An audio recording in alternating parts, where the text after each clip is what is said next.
అమ్మ. ఏదైనా మంచి కథ చెప్తావా? మ్మ్, సరే అయితే మీ తాతగారు రాసిన కథల్లో ఒక్క మంచి కథ చెప్తాను, ఓకేనా? ఓకే అమ్మ, చెప్పు. ఈరోజు నేను చెప్పే కథ తల్లి చెప్పింది నిజమైంది. కథలోకి వెళ్దామా? కలుగులో నుంచి బయటకు వచ్చినప్పుడల్లా ఎలుకకు చెట్టు మీద గంతులేస్తున్న ఉడత కనిపిస్తూ ఉంటుంది. ఉడత కనిపిస్తే ఎలుకకు భలే ముచ్చటేస్తూ ఉంటుంది. ఎందుకంటే దాని వీపు మీద ఉన్న 3 చారలు చూడముచ్చటగా ఉంటాయి ఎలుకకు. తనకు అలాంటి చారలు లేవే అని ఎలుకకు దిగులు. ఆ మాటే తల్లితో అంటే, అవి పుట్టుకతో వచ్చేవి. మనకి కూర పళ్ళు ఉన్నాయి, వాటితో మనం ఏదైనా కొరకగలం. అవి ఉడతకు లేవు కదా. ఒక్కో జీవికి ఒక్కో ప్రత్యేకత సహజంగా వస్తుంది. దాని గురించి ఆట్టే ఆలోచించకు, బుర్ర చెడిపోతుంది అన్నది.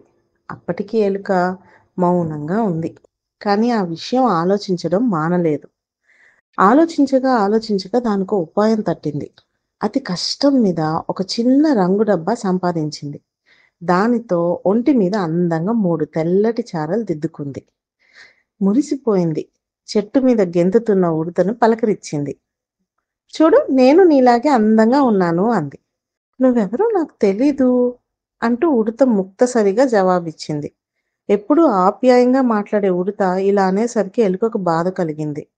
తన తోటి ఎలుకలతో ఆడదామనుకుంది. అవి తెలియనట్టుగా చూశాయి. నువ్వు మా ఎలుకవు కావు, వింతగా ఉన్నావు, మా దగ్గరికి రాకు, నీతో మేము ఆడం అన్నాయి. అప్పుడు గాని అర్థం కాలేదు ఎలుకకు తల్లి మాటలు. మనం మనలాగే ఉండాలి, ఇంకోలాగా ఉండకూడదు, ఇంకొకరిలాగా ప్రయత్నించకూడదు అని.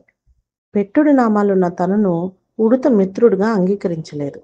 సహజత్వం కోల్పోవడం వల్ల తన నేస్తాలైన ఎలుకలు తనతో ఆడటానికి అంగీకరించలేదు అనుకుంటూ చిన్న నీటి గుంటలో మునిగి ఆ రంగునామాలు పోగొట్టుకుంది. ఆ తర్వాత సహజంగా బతకడానికి అలవాటు పడింది. కథ ఎలా ఉంది?